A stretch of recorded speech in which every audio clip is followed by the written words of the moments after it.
Hello friends, welcome to Meera Mind Voice. Saturday, day 27 in Big Boss House. செமையாக இருந்ததுங்க இன்றைக்கி.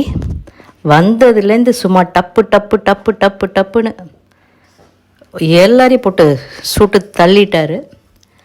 ஆனால் இதே மாதிரி வாரம் செய்ய முடியுமா? செஞ்சால் நமக்கெல்லாம் பிடிக்குமா, நல்லா இருக்குமா? அதெல்லாம் ஒரு பெரிய கேள்விக்குறி. நான் வாரம் இப்படி கத்திட்டு இருந்தாருன்னா அப்புறம் ஷோ சரியாக நடக்காது. எகெயின் யாருக்குமே வீக்கெண்ட் எபிசோட் பார்க்குறதுக்கு கூட இன்ட்ரெஸ்ட் இல்லாமல் போகும் அப்படின்னு சில பல காரணங்கள் இருக்குது. அதுபோக இவங்கெல்லாம் சின்ன பசங்க கிடையாது, எல்லாருமே மெச்சூர்டு அடல்ட்ஸு. ஸோ ஒரு தடவை கொடுக்குற காஷனை புரிஞ்சுட்டு திருந்தினாங்கன்னா பண்ணினாங்கன்னா நல்லாயிருக்கும். இந்த சேனலை முதல் தடவையாக பார்க்குறவங்க சப்ஸ்கிரைப் பண்ண மறக்காதீங்க. ஸோ இன்றைய நிகழ்வுகளுக்குள்ளே போகலாம்.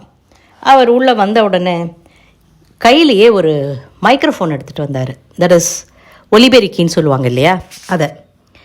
எதுக்கு கத்தினாங்க? கத்திக்கிட்டே இருந்தாங்க. எதுக்கு கத்தினாங்க? ஒருத்தர் இன்னொருத்தரை பேசவே கூடாது அப்படின்னு கத்தினாங்க. ஓவர்லாப்பில் பேசினாங்க. இவங்களுக்கு எப்படி சொன்னால் புரியும்னு தெரியல. இவங்களுக்கு எல்லாத்தையும் உடச்சி சொன்னால் தான் புரியும். அதுக்கான ரீசன் நம்பர் 1, சூப்பராக கத்துறவங்கன்னு பார்த்தா அவங்களுக்கு எல்லாருக்குமே தான் ரொம்ப சுப்பீரியருங்கிற நினப்பு ரொம்ப ஜாஸ்தியாக இருக்குது. அவங்க செய்கிறது மட்டும்தான் இந்த வீட்டில் கரெக்டு. ஈவன் நீங்கள் ஏதாவது கோடி காட்டிட்டு போனால் கூட நம்மளை சொல்லலைப்பா, மற்றவங்கள தான் சொல்லிட்டு போனாங்க அப்படின்னு அதை டீகோட் பண்ணிகிட்ருக்காங்க. 2வது, ஒருத்தர் மரமண்டை. நீங்கள் என்ன சொன்னாலும் சரி அவருக்கு புரியாது. இந்த வாரத்தில் ஈவன் அவர் விஜய் சேதுபதி சாருக்கே என்னுடைய ஆக்டிங் மேலே பயங்கர பொறாமை, அதனால தான் என்னை ரீல் பண்ணாதன்னு சொல்லிட்டு போயிட்டாரு. ஏன்னா ரீல்ஸ் எல்லாம் வெளியில் வைரலாக போயிட்டுருக்கோம் அப்படின்னு பேசுகிறதுக்கு கூட வாய்ப்பு இருக்கிறவர். அடுத்த காரணம் பார்த்திங்கன்னா, அந்த வீடு ஒரு க்ளோஸ்டு என்வாயர்மெண்ட். அவங்களுக்கு வெளியில் என்ன நடக்குது, ஒரு கண்டஸ்டன்ட் சொன்ன மாதிரி நாள் என்ன பேசினாங்கன்னு 5வது நாள் அவங்களுக்கு மறந்து போயிடும். ஏன்னா எல்லாமே அப்பப்போ நிகழ்கிறதுக்கு பண்ணிகிட்டே இருக்காங்க. அதை ரீகேப் பண்ணி பார்க்குற அளவுக்கு எல்லாருக்கும் பொறுமையோ ஞாபக சக்தியோ இருக்காது. ஸோ அது ஒரு ரீசன் இவங்க எல்லாத்தையும் மறந்து தன்னிச்சையாக விளையாடுறது. அதுதான் இந்த கேமே இல்லையா? ஓகே, அடுத்தது வெள்ளிக்கிழமை நிகழ்வுகள்னு 2 கிளிப்பு காமிச்சாங்க.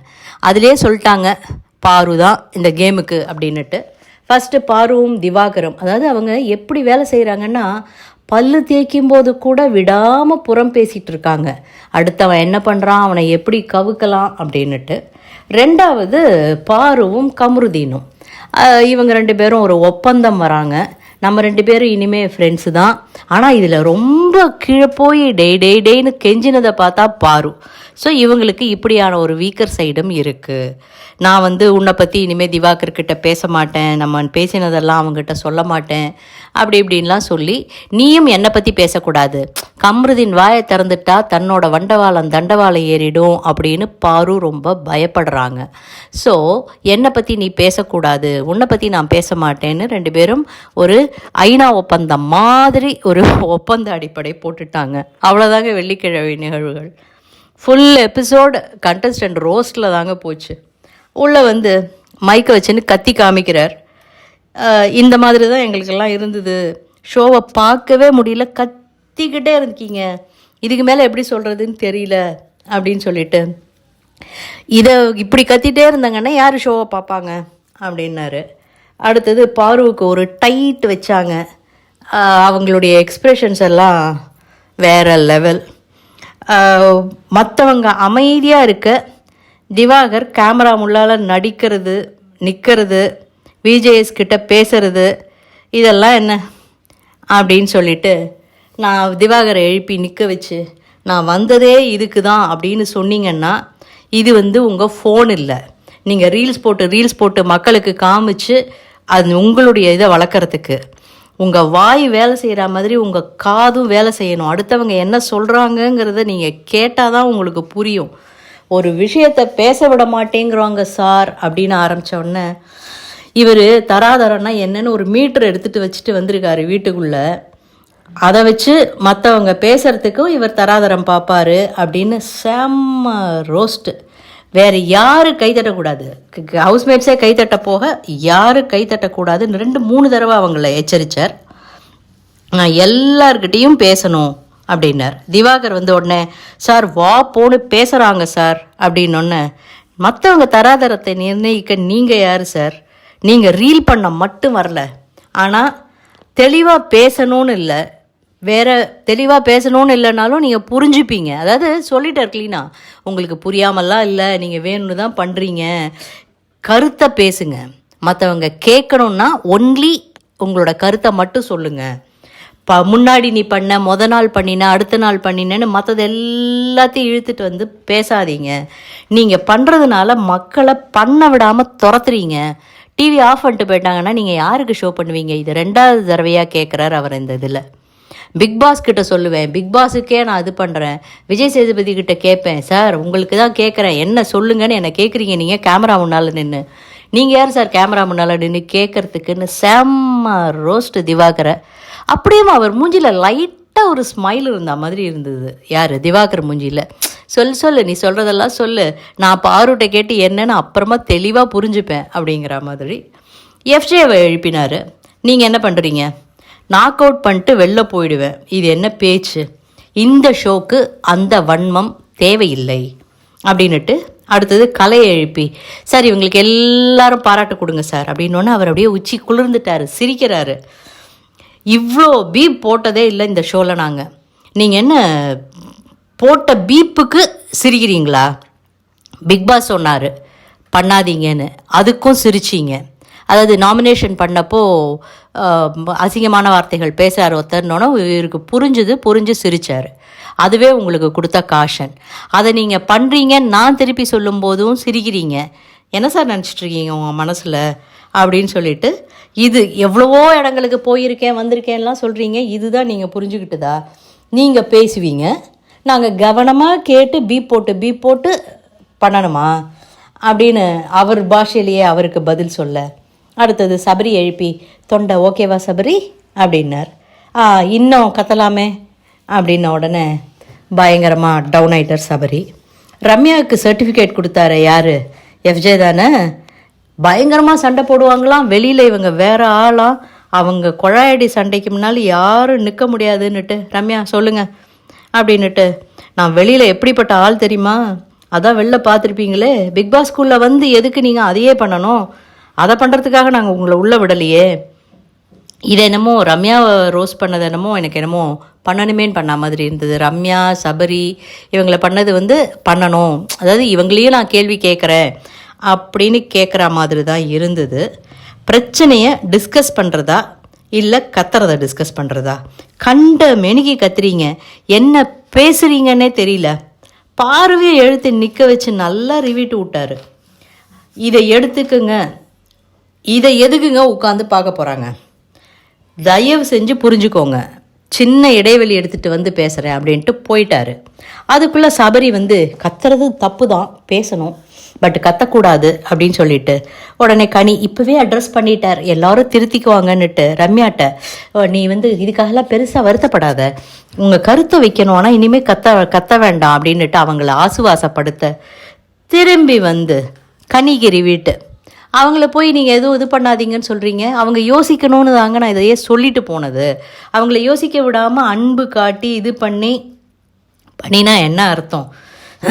தப்புன்னு உணர்ந்துட்டீங்கன்னா அப்புறம் நீங்கள் அதை எப்படி பண்ணுவீங்க அப்படின்னு சொல்லிட்டு, ரொம்ப யோசிக்காதன்னு எப்படி நீங்கள் சொல்ல போச்சுன்னு அவங்கள ரோஸ் பண்ணிவிட்டு, அன்பு அக்கறை எல்லாம் ரொம்ப நல்லது, வெளியில் வாங்க, உங்களுக்கு எல்லாருக்கும் செலவு வைக்கிறோம், உங்களை எல்லாரையும் பாராட்டுறோம், பாசம் அன்பு எல்லாத்தையும் வெளியில் வச்சுக்கோங்க அப்படின்னு சொல்லிட்ட உடனே பாரு பயங்கரமாக ஃபேஸ் எக்ஸ்ப்ரெஷன் காமிக்க, பாருக்கிட்ட ரொம்ப தடவை சொல்லிட்டேன் உங்ககிட்ட, நீங்கள் கேட்க மாட்டேங்கிறீங்க, ஷார்ப் மைண்ட் இருக்குது, டைவர்ட் ஆறீங்க, நீங்களே தான் உங்களுக்கு குழி பறிச்சுக்கிறீங்கிறத புரிஞ்சுக்கோங்க அப்படின்னு அவங்கள இது பண்ணிவிட்டு திட்டிட்டு, ஆனால் அதை பாரு பெரிய பாராட்டாக எடுத்துக்கிறாங்க. இந்த இது முடிஞ்ச உடனே பிரேக்கில் போகும்போது கமருதின்ட்டு சொல்கிறாங்க, ஏய் நான் நல்லா ஸ்ட்ராங் பிளேயர், நல்லா பண்ணுறேன்னு அவரே சொல்லிட்டாருடா, ஐயையோ இந்த அம்மா ஆட்டம் இன்னும் ஜாஸ்தி ஆகிடுமே அப்படின்னு சொல்கிறது அப்படின்னு புரியுது. அடுத்தது பிரவீன், எழுந்துருங்க பிரவீன், இந்த திவாகர் ரீல்ஸ் பண்ணுறதுல உங்களுக்கு என்ன பிரச்சனைன்னு திவாகருக்கு பயங்கரமாக புலங்காகிதமாச்சு. சார் உங்களை ஒன்றும் புகழ போகிறதில்ல, வெயிட் பண்ணுங்க அப்படின்னு தோணினது. பின்னால் நின்று நீங்கள் ஏன் கிண்டல் பண்ணுறீங்க? உங்களை நடிப்பு கிறுக்கன் அப்படின்னு சொல்லும்போது உங்களுக்கு ஒரு கோபம் வந்தது.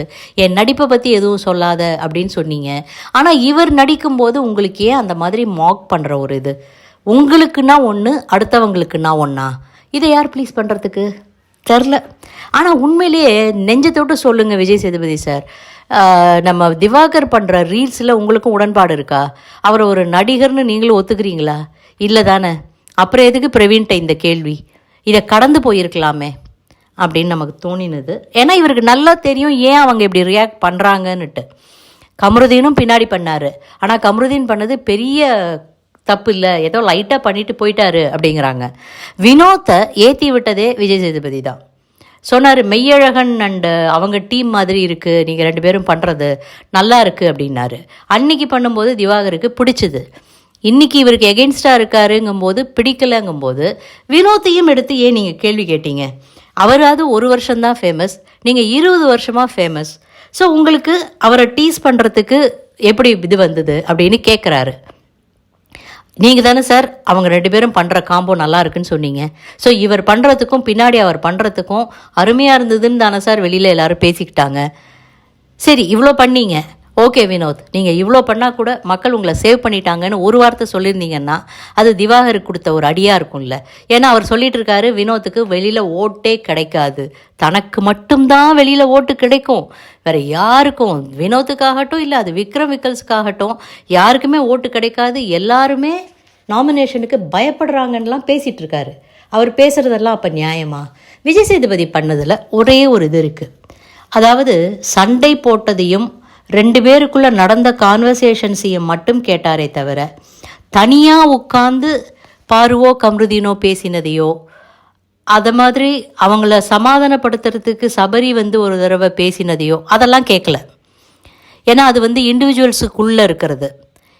அதை பற்றியும் வெளியில் இது என்ன அடல்ட் ஷோவான்னு நிறைய பேர் பேசினாங்க, ஆனால் அதை கண்டுக்கல.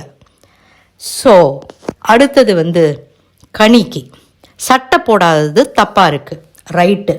மற்றவங்க யார்கிட்ட நீங்கள் சொல்லியிருக்கீங்க? எஃப்ஜே பனியனை மட்டும் போட்டுட்டு சுற்றினப்போ உங்களுக்கு தோணலையா சார்? ஒன்றுமே இல்லாமல் பேர் பாடியாக இருக்கிறதுக்கும் பனியன் மட்டும் போட்டு இருக்கிறதுக்கும் நிறைய வித்தியாசம் இருக்குது. பல வீடுகளில் அண்ணாக்கள் அப்பாக்கள் வீட்டில் இருக்கிற ஜென்ஸு வெறும் கட் பனியனோ இல்லை கை வச்ச பனியனோ பனியன் மட்டும் போட்டுட்டு சுற்றிட்டு இருப்பாங்க. அதையே ஸ்பெசிஃபிக்காக எஃப்ஜேவை கேட்டிங்க. ஆனால் அவங்க எஃப்ஜேவை விட்டுட்டு சபரி அண்டு கமருதீன்லாம் கூட சட்டை போடாமல் இருந்திருக்காங்க. பட் சின்ஸ் அவங்க எனக்கு ரொம்ப க்ளோஸுங்கிறதுனால அவங்கள்ட்ட நான் டேய் சீக்கிரம் போட்டு வான்னு சொல்லிவிடுவேன். ஆனால் இவர் திரும்ப திரும்ப பண்ணும்போது எனக்கு அது தப்பாக தோணினது. அவங்க இதையும் சொல்லியிருக்கலாம், நைட்டில் படுக்கும்போது அவர் அப்படி தான் படுக்கிறாரு, அதே ரூமில் தான் இப்போ நான் இருக்கேன், திரும்ப காலம்பரை எழுந்து வரும்போது அப்படியே தான் எழுந்து வராரு, அதெல்லாமும் ஒரு மாதிரி அசிங்கமாக இருக்குதுன்னு சொல்லியிருக்கலாம். ஆனால் கனி சொல்லலை. ஸோ யார்கிட்டெல்லாம் சங்கடம் இருந்ததுன்னு முன்னாடியே நீங்கள் சீரியஸாக சொல்லியிருந்தா இது நடந்தே இருக்காது. எப்படிங்க இவரோ நான் ரீல்ஸ் பண்ணிகிட்டு இருக்கேன்னு சொல்கிறாரு. ரீல்ஸ் பண்ணிகிட்டு இருக்கிறவர் சொல்லாமல் எப்படி இருப்பார்? பண்ணாமல் எப்படி இருப்பார்? அவர் பண்ண தான் பண்ணுவார். இது நடந்தே இருக்காதுன்னு நம்ம யாராலையுமே சொல்ல முடியாது. எல்லோரையும் சமமாக நடத்துங்கன்னு கனிட்ட சொன்னதெல்லாம் அதெல்லாம் ஓகே. அடுத்தது திவாகர் கிட்ட அவங்க இப்படி பண்ணதுக்கு நீங்கள் என்ன வார்த்தை சொன்னீங்க? அதுக்கும் எஃப்ஜேவஸ் ஹக்கு பண்ணுறதுக்கும் என்ன சம்மந்தம் இருக்குது? இந்த மாதிரி பதில் சொல்கிறதா இருந்தா, அநாகரிகமாக நடந்துக்கிறதா இருந்தா, தராதரமாக நடந்துக்கிறாங்க நீங்கள் அப்படின்னு சொல்கிறது தப்பு. மற்றவங்க பண்ணுறது எல்லாமே சரிதான், மற்றவங்க எல்லாருமே நல்லது தான் அப்படின்னு சொல்லிட்டு ஃப்ரெண்ட்ஸ் இல்லைன்னா எல்லாத்தையுமே சுட்டி காட்டணும், எல்லாத்தையுமே தப்பு சொல்லணும் அப்படிங்கிறது கிடையாது. நீங்கள் ரீல்ஸ் பண்ணுறதுக்காக பிக் பாஸ் வரல. நான் ஸ்டேஜ்லேயே சொன்னேன், நான் நடித்து காமிக்கிறேன் சார் சொன்னேன். அதுக்கு வேறு இடம் இருக்குது, இங்கே ஒழுங்காக விளையாடுங்கன்னு தான் சொன்னேன். ஆனால் நீங்கள் கேம் விளையாட வந்திருக்கீங்க. அவர் 10 தடவை கூப்பிட்டேன்னு சொல்கிறாரு பிரவீன்ராஜ், நீங்கள் வரலன்னு ஒன்னேன் சார். ஒரு 30 செகண்டு தான் சார் இருந்தது, அதை மட்டும் நான் முடிச்சுட்டு வந்திருந்தேன்னா சொல்லுங்கள் சார், பிரவீன் டிஸ்டர்ப் பண்ணார், இந்த பிக் பாஸ் கூட பாருங்கள் மக்களே என்னை ரீல்ஸ் பண்ண விடாமல் தடுக்கிறாங்கன்னு சொல்லுவீங்க நீங்கள். அவர் அதையும் சொல்லியிருக்காரு. கேமரா முன்னாடி. பிக் பாஸ் கூப்பிட்டா உடனே வரணும். இங்கே கேம் விளையாடுறதுக்கு வந்திருக்கீங்க, ரீல் பண்ணுறதுக்கு நீங்கள் வரலை. இதை வந்து நீங்கள் ஒபே பண்ணி ஆகணும்னு அவரை நல்ல திவாகரை நல்லா லெஃப்ட் ரைட்டு பார்வதியை சொன்னது கொஞ்சம் லைட்டாக, ஏன்னா அவங்க கீ பிளேயருங்கிறதுனால விட்டுட்டாங்க. ஏன்னா அதோடு இல்லாமல் அவங்க கத்துவாங்களே தவிர அப்படியே சுதி குறைஞ்சு அடங்கிடுவாங்க. இவர் தான் என்ன வார்த்தை வேணாலும் பேசுவார், என்ன வேணாலும் பண்ணுவார். அடுத்தது பயங்கர கோவத்துக்கு இப்போ இதில் பெரிய இடைவேளைக்கு பிறகு சந்திக்கிறேன்ட்டு போயிட்டாரு. பார்வதியும் கம்ருதினும் கணிகங்க நல்லா கேட்டார் பற்றியா, எனக்கு அருமையாக எடுத்து சொல்லியிருக்கார், இனிமேல் நான் நல்லா பண்ணணும் அப்படிங்கிறாங்க. விஜய் திரும்ப வந்துட்டு துஷார் அண்டு அரோரா கிட்ட உள்ளே இங்கே இருக்கிற மாதிரியே 2 ஆடியன்ஸ் வச்சுருக்கோம், எந்திருங்கன்னு சொல்லிட்டு, ஏசிலாம் நல்லா ஒர்க் பண்ணுதா, எல்லாம் நல்லா பண்ணுறீங்களா, ஓகே, எல்லா சௌகரியங்களும் குறைவில்லாமல் இருக்குல்ல, உங்களுக்கு ஏதாவது கம்ஃபர்ட் வேணும்னா சொல்லுங்கள் அப்படின்னு சொல்லிட்டு கம்ருதீனை நீங்கள் நல்லா எக்ஸ்பிளைன் பண்ணுவீங்க, எழுந்து நீங்கள் சொல்லுங்கன்னாரு. அவர் எந்த தத்து பித்துன்னு முழிக்க, இந்த தடவை எனக்கு வந்து உங்ககிட்ட எந்த விதமான பிரச்சனையும் இல்லை கம்ருதீன், அதனால் நீங்கள் தாராளமாக பேசலாம் அப்படின்னோடனே அவர் என்ன பேசினார்னு நமக்கு தலையும் புரியல வாலும் புரியல. பிகாஸ் எடிட்டிங்கில் நிறைய கட் பண்ணிட்டாங்க. நான் அதனால் அன்பு கேங் கூட சேர்ந்து என்னை ஓட் பண்ணிடுவாங்களோன்னு பயந்து நான் அன்பு கேங் கூட சேர்ந்து கொஞ்சம் எல்லாம் பண்ணினேன் சார். இது வந்து பாருவுக்கும் சொன்ன பதிலாக தோன்றியது. இனி அந்த கேங்கில் போய் சேர்ந்துட்டியே அப்படின்னா அவங்க தானே இத்தனை பேர் எனக்கு ஓட் போட்டிருக்காங்கன்னு இவர் நினச்சிட்ருக்காரு. ஸோ அடுத்தது சரி வியன்னா சொல்லுவாங்க கரெக்டாக சொல்லுங்கன்ன உடனே அந்த அம்மா ஏதோ உளறிச்சுங்க. ஐயோ, உங்களை பாராட்டுறேன்னு சொன்னோன்னே அவங்க பண்ண ஒரு ஆக்டருக்கே மற்றவங்க கிட்ட பேசும்போதெல்லாம் தெளிவாக கரெக்டாக பேசுகிறாங்க. அது என்ன விஜய் சேதுபதியை பார்த்த உடனே வீக்கெண்டில் தனக்கு டைட் க்ளோஸ்அப் வைப்பாங்கன்னு இப்படி கண்ணை படப்படப்படன்னு அடிச்சுக்கிறது, மூஞ்சி அப்படி வச்சுக்கிறது, ஒரு கொஞ்சம் மொழி பேசுறது. என்ன அடுத்த சரோஜா தேவியா இவங்க கருத்தாக நல்லா சொல்கிறீங்க, தனியாக இண்டிவிஜுவலாக விளையாடினா பெட்டர் அப்படின்னு சொல்லிட்டு, யாரா அந்த பையன் ஹூ டிட் வெல்லுன்னு, சார் நான் மட்டும்தான் சார் நல்லா பண்ணினேன். சரி நல்லா பண்ணாத 2 பேரை சொல்லுங்கன்னா, வேறு யாருமே நல்லா பண்ணல சார்னொன்னே, இப்போ தான் சொன்னேன் உங்களை பாராட்டி, சரி உட்காருங்க அப்படின்ட்டாரு. அடுத்தது விக்ரம் எஃப்ஜே சரியாக யூஸ் பண்ணலையோ அப்படின்னாங்க. சரி உட்காந்துருங்க வேண்டாம் அப்படின்னுட்டு ரம்யாட்ட எழுப்பி கேட்டார், நீங்கள் யார் யாரை சொன்னீங்கன்னுட்டு. அவங்க வந்து சொன்னோடனே ஒழுங்காக இது பண்ணாமல் கேமை சுற்றி விடாமல் ஒழுங்காக சொல்லுங்கன்னு அவங்க அரோராவையும் துஷாரையும் சொல்லியிருக்கணும். ஆனால் எஃப்ஜேயும் வினோத்தையும் சொன்னாங்க. சரி நான் இன்னொன்று கேட்குறேன், சூப்பர் டீலக்ஸ் ஹவுஸில் இருக்கிறவங்க வேறு எதுவும் பண்ணக்கூடாது, வேலை மட்டும்தான் வாங்கணும். நீங்கள் டாஸ்க்கு கொடுத்தா விளையாடுவாங்க. நீங்கள் டாஸ்க்கு கொடுத்தப்போ எஃப்ஜே உண்மையிலேயே நல்லா விளையாடினார். மற்ற நேரத்தில் சாப்பிட்றதும் தூங்குறதும் பண்ணினாருன்னா வேறு என்ன பண்ண முடியும்? அவங்க கத்தினாலும் திட்டுறீங்க, அடுத்தது தூங்கினாலும் திட்டுறீங்க, புரியலிங்க. ஆக்சுவலாக நீங்கள் நிறைய டாஸ்க் கொடுங்க, நீங்கள் நிறைய அவங்கள என்கரேஜ் பண்ணுங்கள். அடுத்தது இப்போ தைரியமாக சொல்லுங்கன்னு இப்படி சொன்னாங்க, முடிஞ்சு போச்சு. பாரு இன்னமும் அவங்களுடைய ஃபேஸ் எக்ஸ்ப்ரெஷனை காட்டிகிட்டே இருக்காங்க. அதுக்கு நம்ம கேமராவும் நல்லா அவங்களுக்கு டைட் க்ளோஸ்அப் வச்சு அப்பப்போ காட்டிக்கிட்டு தான் இருக்குது. நாளைக்கு ஆடியன்ஸ்கிட்ட கேட்டாங்க என்னன்னொன்னே, இப்படி விளையாடிட்டுருக்காங்களே கொஞ்சம் வைல்டாக இவங்கள செய்கிற மாதிரி ஏதாவது அப்படின்னொன்னே, இது கேட்க சொன்ன கேள்வி மாதிரி தான் இருந்தது. ஏன்னா நாளைக்கு இறக்குறோம் வைல்டு கார்டை அப்படின்ட்டாரு. உடனே இன்னொரு ஆடியன் எழுந்து கேட்டாங்க, அன்பு கேங் எப்போ கேமை ஸ்டார்ட் பண்ணுவாங்க, அவங்க அன்பு பரிமாறிக்கிறத விட்டுட்டு அப்படின்னுட்டு. அவங்க அன்பு பரிமாறிக்கிறாங்களே தவிர அவங்க கேம் விளையாடிட்டு தான் இருக்காங்க, விளையாடாமலாம் இல்லை. அவங்க இது பண்ணி தான் மற்றவங்களை வெளில அனுப்பணும்னு பிளான் பண்ணி தான் ஓட்டும் பண்ணுறாங்க. அந்தந்த வாரத்தில் யார் எப்படி நடந்துக்கிறாங்களோ அவங்களுக்கு தான் ஓட்டு விழுறது. உடனே அன்பு அங்கே இது பண்ணிவிட்டு சபரியை எழுப்பி நியாயம் கேட்குறதெல்லாம் ரொம்ப நல்லா இருந்தது, ஆனால் ஏன் தங்கச்சிக்கு ஏன் அக்காக்குன்னு ஒன்லி ஃபியூ பீப்புளுக்காக கேட்குறீங்க, எல்லாருக்கும் கேளுங்க. அவர் எல்லாருக்கும் கேட்டாரேங்க. கமருதீனுக்கும் திவாகருக்கும் சண்டை வந்தப்போ அப்பயும் நடுப்புற வந்து பேசினாரே, ஏன்னா அப்போல்லாம் குரலை ஒசத்தலை, இவங்களை இது பண்ணும்போது குரல் ஒசத்தினார்.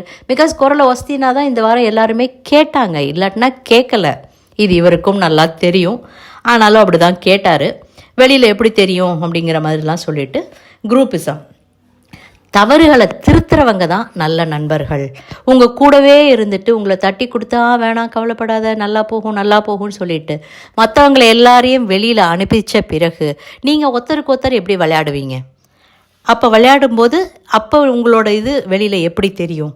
என்னடா நேற்று வரைக்கும் குரூப்பாக சுற்றினாங்க, இன்றைக்கி ஒருத்தர் அடிச்சுக்கிறாங்களேன்னு தோணலாதா அப்படின்னு சொல்லிட்டு அடுத்தது இந்த மாதிரி அண்ணா தங்கன்னு உறவுலாம் பாராட்டினீங்கன்னா that will make you only weak அப்படின்னும் சொன்னார். அடுத்தது எஃப்ஜேக்கும் சபரிக்கும் அது என்ன டூடு அண்ணே வேறு சீசனில் மற்றவங்க பேர் வச்சு அழைச்சாங்கன்னா அது பிக் பாஸுக்கும் ஓகேவாக இருந்தது. தே டுக் தேர் டைம் டு கால். நீங்கள் இப்போ ஆரம்பத்துலேருந்து அழைச்சப்போ ஆமாம் எஃப்ஜே நீங்கள் கேட்டிங்களே அவர் என்ன பதில் சொன்னார்னு ஒன்று இன்னும் ஒன்றும் சொல்லலை சார் அப்படின்னு. நாள் முழுக்க பேசுகிறவர் உங்ககிட்ட ஒன்றுமே சொல்லலைன்னா அது அவருக்கு உடன்பாடு இல்லைன்னு தானே அர்த்தம். இனிமேல் யாரும் அவரை பிக் பாஸ்ன்னு மட்டும்தான் கூப்பிடணும். மற்றவங்க எல்லாரும் தன் பேரை வச்சு கூப்பிட்டுக்கங்க. அப்புறம் எங்க திவாகருக்கு வாட்டர்மெலன்னு ஒரு பேர், அவருக்கும் திவாகர்னு பேர் கொடுங்க. அவருக்கும் திவாகர்னு நேம் போட்டு ஒரு மைக் கொடுத்து அனுப்புங்க. எல்லாரும் பேரை வச்சு அவங்கவுங்க கூப்பிட்டுப்பாங்க. அவருக்கு மட்டும் என்ன வாட்டர்மெலன்? அவர் வாட்டர்மெலன்கிறது அவர் பேரா? எஃப்ஜேயோட உண்மையான பேரை கொடுங்க. அது என்ன எஃப்ஜே? சீரியஸ்லி. அடுத்தது திவாகர் பேசினதை ரொம்ப வன்மையாக கண்டிக்கிறேன் அப்படின்னு சொல்லிட்டு மற்றவங்கள நீங்கள் எமோஷ்னலாக மற்றவங்கள பிளாக் பண்ணுறீங்க, கேமை கெடுக்காதீங்க, இண்டிவிஜுவலாக கேம் விளையாடுங்க அப்படின்னு சொல்லிட்டு நல்லா டப்புன்னு கத்திக்கிட்டே இருந்தவங்க திடீர்னு ஓகே இதெல்லாம் இவ்வளோ பண்ணி இவ்வளோ கத்திக்கிட்டே இருக்கேன் இன்றைக்கி, எனக்கு நாளை வரைக்கும் எலிமினேஷனுக்கு வெயிட் பண்ணுறதுக்கெல்லாம் டைம் இல்லை, நாமினேஷன் பண்ணவங்கெல்லாம் ஒழுங்காக உட்காருங்க அப்படின்னாரு. இந்த வாரம் 2 பேரை வெளில அனுப்பணும் ஆக்சுவலான்னொன்னே பாருக்கு பக்குன்னுது. ஆஹா கொத்தா நம்மளையும் கமருதினையும் வெளில தூக்கிடுவாங்களோன்னுட்டு. ஆனால் கலையரசன் பேரை மட்டும் காமிச்சு வெளில வாங்கன்ட்டு, ஏன்னா நாளைக்கு 4 வைல்டு கார்டு உள்ளே வர போகிறாங்க. ஸோ அனுப்பிச்சிட்டு ஓகே வெளியில் வந்தோடனே கலையரசன்கிட்ட பேசலான்னு சொன்னார். அங்கேயே கலையரசன் 2-3 பேரை நல்லா பேசிட்டு வினோத், அதுக்கப்புறம் பாரு, அப்புறம் கனி இவங்ககிட்டலாம் பேசும்போது பிக் பாஸ் குறுக்கிட்டு ஓகே அந்த உங்களோட பேட்சை போட்டுட்டு வெளில வாங்கன்னாரு. ஸ்டேஜுக்கு வந்த உடனேயும் உங்களுடைய பயண வீடியோ காமிச்சிட்டு யாரெல்லாம் நம்பினீங்க, யாரெல்லாம் உங்களை குத்தினாங்க தெரியுதா? ஏன்னா இது வரைக்கும் நாமினேஷன் யார் பண்ணாங்கன்னு காமிச்சதில்லை. இவரை முதல்லேருந்து ஆரம்பித்து யாரெல்லாம் நாமினேஷன் பண்ணுறாங்க அப்படின்னு எல்லாம் காமிச்சாங்க. உடனே நான் ஆடியன்ஸ்ட்டு 2 வார்த்தை பேசணுன்னாரு. டாட்டா பைபைன்னு சொல்ல போகிறாரு அப்படின்னு சொல்லிட்டு தான் மைக்கே கொடுத்தாரு. இன்றைக்கி ஃபுல்லாக சர்க்காசம் தான். ஆனால் இவர் நான் ஃபீனிக்ஸ் பறவை மாதிரி திரும்ப வருவேன், அந்த ஃபீனிக்ஸ் பறவை ஏன் சார் வெளில வரல, ஏன் சார் இப்படி பண்ணீங்க அப்படின்னு கேட்க தோணினது அப்படின்னு சொல்லிட்டு உள்ளே திரும்ப எஃப்ஜேட்ட மிரட்டும் வார்த்தை எல்லாம் வரக்கூடாது, அது இந்த ஷோக்கு சரி கிடையாது, யாராக இருந்தாலும் சரி, நாட் ஓன்லி ஹிம். ஏன்னா இதே வார்னிங் தான் லாஸ்ட் வீக் கமருதீனுக்கு இருந்தது. எஃப்ஜேக்கு உனக்கு ரெட் கார்டு கொடுப்பேன்னு சொல்லலையே தவிர கமருதீனுக்கு ரெட் கார்டே கொடுப்பேன் அப்படின்னு சொல்கிற அளவுக்கு இருந்தது லாஸ்ட் வீக்கு. ஸோ உங்கள் ஆட்டத்தை இண்டிவிஜுவலாக விளையாடுங்கன்னுட்டு வெளியே விட்டார். அவ்வளவுதான். அதுக்கப்புறம் இவங்க உள்ள வீட்டுக்குள்ளே மற்றவங்க என்ன டிஸ்கஸ் பண்ணுறாங்க என்ன பண்ணுறாங்கன்னு கூட காமிக்கல. ஏன்னா அதை காமிச்சாங்கன்னா இன்னும் அவங்களோட வண்டவாளம் எல்லாம் உடனே தண்டவாளம் ஆறுறதை நம்ம பார்க்க முடியும் என்பதால். ஸோ நாளைக்கு சண்டே வைல்டு கார்டெலாம் எப்படி வராங்க, அவங்க என்ன பண்ண போகிறாங்க, இன்றைக்கி இதுவே சொல்லிட்டாங்க மோரார்லெஸ். அமித் பார்கவ், பிரிஜின் சாண்ட்ரா அண்டு திவ்யா கணேசன் 4 பேர் உள்ளே வராங்க அப்படிங்கிற மாதிரி நமக்கு நிறைய பார்க்க முடியறது. இவங்க 4 பேர் நாளைக்கு என்ன பண்ண போகிறாங்க அப்படின்னு பொறுத்திருந்து பார்க்கலாம். இந்த வீடியோ உங்களுக்கு பிடிச்சிருந்ததுன்னா லைக் பண்ணுங்கள், ஷேர் பண்ணுங்கள், சப்ஸ்கிரைப் பண்ண மறக்காதீங்க. தேங்க்யூ.